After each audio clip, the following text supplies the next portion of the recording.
Imagine the sound of Brazil. A guitar's gentle sway, carnival drums, or maybe a smooth Bossa Nova melody. But what if the roots of Brazilian music run much deeper, reaching back hundreds, even thousands of years? Long before cities or even the name Brazil existed. I'm Alex, a Brazilian guitarist and composer. When you think of Brazilian music, what comes to mind? Samba? Bossa Nova? What if I told you the country's musical story is far older, more complex, and more surprising than most people realize? Today we'll travel back in time to uncover the true beginnings of Brazil's musical heritage.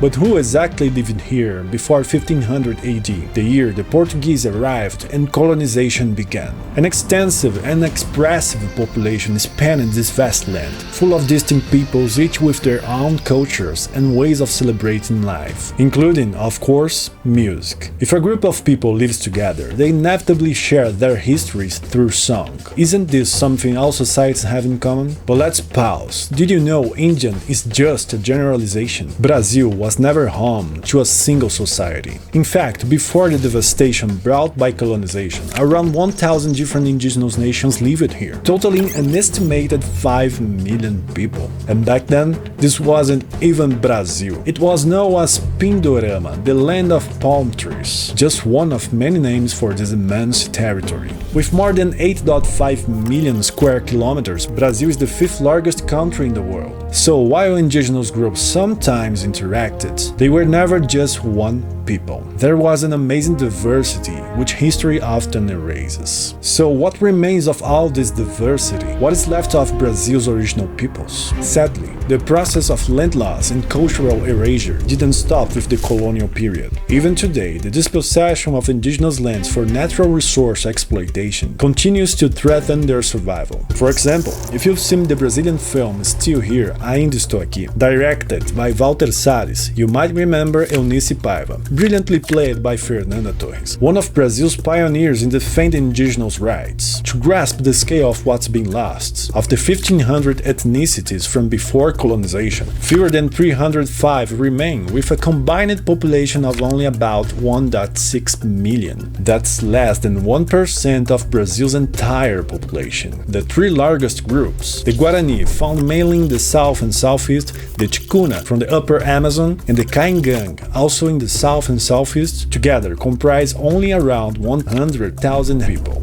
Throughout history, indigenous peoples in Brazil have faced violence and prejudice. Brazil has never truly been a peaceful country. This violence directly affects the preservation of their cultures, including their music. What if the musical heritage had vanished? What would be missing today? How many traditions do we unknowingly overlook in our daily lives? It's hard to preserve any native culture in countries that have undergone colonization. Sometimes it feels like we're still struggling to heal from these past ones. How's indigenous cultural preservation in your country? Do you have family connections to native peoples? Or like me?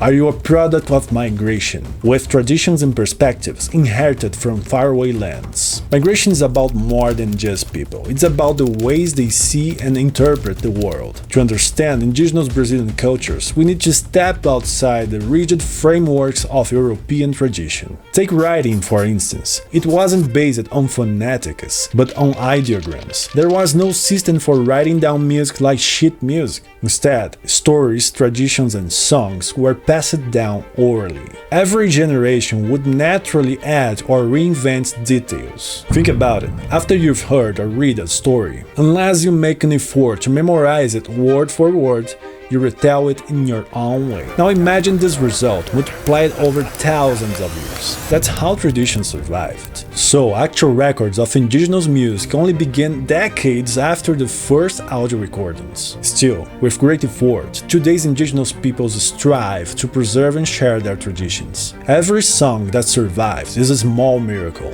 a heartbeat from the past that refuses to be silenced. The very existence of indigenous Brazilians is a daily act of resistance. Economic pressure, cultural impositions, and prejudice have all taken a toll. Of the remaining indigenous groups, some dedicate themselves to preserving and showcasing their unique musical forms. The Nogga group, for example, formed by Kaingang people, infuse their music with a warrior spirit. They use spears as percussion and as symbols of strength and resistance. There's also the Teco Guarani group, a youth choir whose performances represent not just music, but the living, ongoing transmission of their culture to new generations.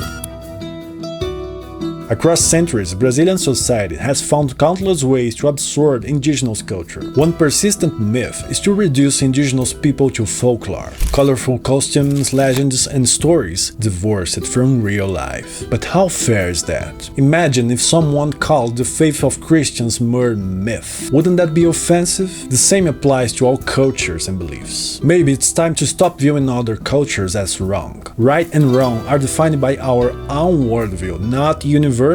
What seems strange to us is often perfectly natural to someone else. Understanding this, Caetano Veloso, one of Brazil's greatest composers, wrote Índio, an Indian, to flip this narrative. In the song, he imagines a last indigenous figure arriving from space after the destruction of South America's original peoples. A vision that empowers rather than diminishes indigenous identity. Índio reminds us of our shared humanity and the richness of marginalized cultures, especially those of Brazil's first peoples, and perhaps most urgently, indigenous wisdom teaches us the importance of respecting nature. From millennia-old rituals to contemporary voices, the echoes of indigenous Brazil shape the music we love, even when we don't realize it. Music is one of the purest channels for this wisdom. Through their songs, indigenous peoples transmit cultures and stories that everyone should listen to. So, how can you truly experience the music of Brazil's native peoples? First, try clearing your expectations. Forget about music as mere entertainment for a moment. For many indigenous peoples, music blends the sacred, the social, and the cultural in ways completely different from how we usually experience it. Go listen to the songs of Kaingang, the Guarani, and other native groups. You can find it on my website, link in the description. As for the Caetano Veloso track I recommended, remember, listening to it is more than enjoying a tune. It's an invitation to reflect on your convictions, your relationships, and our connection to the natural world. But before you hit playing any of the songs I mentioned, think about your own music habits. When was the last time you really stopped at everything just to listen to music? Truly listen. These days, music is often just a soundtrack for work and exercising or commuting. Are we actually listening, or are we just using music to tune out what's around us? Maybe, if we will learn how to listen, we'll discover a whole world hidden in the sounds around us. If you enjoyed this deep dive into Brazil musical roots, make sure to subscribe so you don't miss our next journey into music history. What does music mean in your culture? Share your thoughts and stories in the comments below. Let's start this conversation.